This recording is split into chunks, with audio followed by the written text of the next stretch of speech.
Imagine it's a beautiful sunny day in Hawaii, with clear skies and a gentle breeze. The air is filled with the sounds of laughter and excitement as families and friends board a plane for what they believe will be a routine flight. But little do they know, they're about to face a terrifying ordeal that will change their lives forever. This is the story of Aloha Airlines Flight 243, a flight that began like any other, but would quickly turn into a struggle for survival. On April 28, 1988, around 1 p.m., Aloha Airlines Flight 243 was preparing for takeoff from Hilo to Honolulu. This journey, lasting a mere 35 minutes, was a common route for Aloha Airlines, a local carrier connecting the islands of Hawaii. The passengers, eager to explore the beauty of Honolulu, boarded the aircraft, oblivious to the lurking danger. As the passengers settled into their seats, one woman noticed something unusual. Just before boarding, she spotted a small crack in the riveted sheets on the aircraft's fuselage. Concerned, she hesitated for a moment but ultimately brushed it off, thinking it was inconsequential. After all, Aloha Airlines had an excellent reputation and surely they conducted regular inspections. She could never have imagined how this small oversight would play a significant role in the tragedy about to unfold. The flight crew prepared for departure.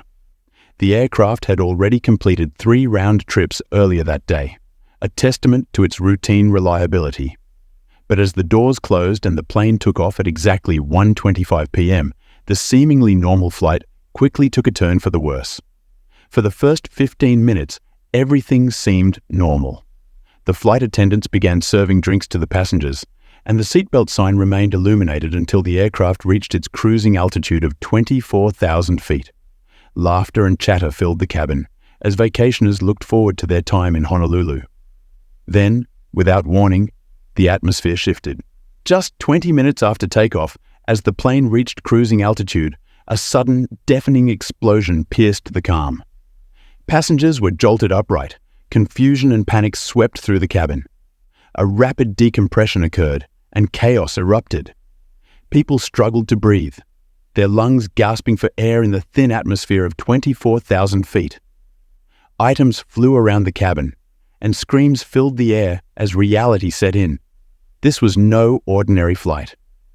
In an instant, about 35 square meters of the aircraft's roof had been torn away, exposing passengers to the open sky.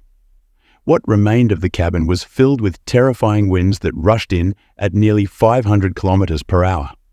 The temperature plummeted to a frigid 45 degrees, and many passengers, dressed in shorts and t-shirts for their tropical vacation, were ill-prepared for such extreme conditions. As panic set in, the oxygen masks dropped from the overhead compartments. But to the horror of the passengers, the oxygen system had been severely compromised. The masks were useless, leaving them vulnerable to hypoxia, a condition that could cause loss of consciousness within minutes due to lack of oxygen. Among the chaos, Michelle Honda, one of the flight attendants, found herself near row 15 when the explosion occurred. She quickly assessed the situation, trying to reach the cockpit to contact the pilots.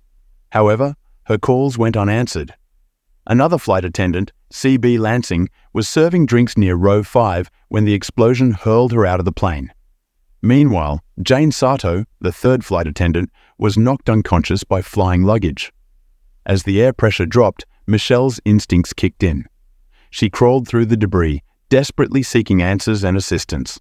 Frightened passengers looked to her for reassurance, but all she could do was ask if anyone knew how to fly a plane, realizing the gravity of the situation. With no pilot responses and chaos all around her, the situation seemed dire. In the cockpit, Captain Robert Schommers and First Officer Mimi Tompkins felt the shock of the explosion and quickly assessed their situation.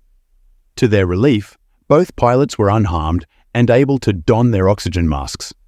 They immediately began executing emergency procedures, realizing they had to act fast to save everyone on board. Captain Schommers was an experienced pilot, having flown for Aloha Airlines for 11 years. He understood the importance of descending to a lower altitude where the air was breathable. Together with First Officer Tompkins, they began a rapid descent at a staggering rate of 4,100 feet per minute, flying at nearly 500 km/h. Time was of the essence, as they knew that every second counted. As they descended, they discovered a new complication. The nose of the aircraft had dipped down by about 1 meter. The structural integrity of the plane was in jeopardy, and they knew they had to land before it broke apart completely. Communicating with Honolulu Air Traffic Control, they were advised to reroute to Maui, which was closer than their original destination. At 1:48 p.m., just minutes after the explosion, the aircraft leveled out at 14,000 feet, where the air was breathable enough for most passengers. Thankfully, the rapid descent had prevented widespread loss of consciousness, but the danger was far from over. The emergency services at Maui were alerted and put on standby. As the plane continued its descent, Captain Schommers encountered another obstacle, the Haleakala Summit, a 10,000-foot mountain looming ahead. With limited options and a malfunctioning engine, they needed to navigate through the narrow space between the mountain and the airport. The pilot skillfully maneuvered the aircraft, slowing down to 170 knots to gain control and avoid further complications. As they approached Maui, a sense of cautious hope began to settle among the passengers. Many realized that their pilots were alive and expertly handling the situation. As they descended toward the runway, the tension in the cabin eased slightly, replaced by a collective sense of determination and trust in their flight crew. However, another problem arose as the pilots prepared to deploy the landing gear. The main gear was successfully released, but the nose gear would not come down. With no other choice, they decided to attempt a belly landing, an incredibly risky maneuver given the structural damage to the aircraft. But there was no time for second-guessing. They had to try. As they made their final approach, the passengers held their breath. Some prayed, others hugged their loved ones, knowing that this might be their last moments together. The fear and anxiety in the cabin were palpable, but the resolve of the crew shone through. They were determined to land this plane.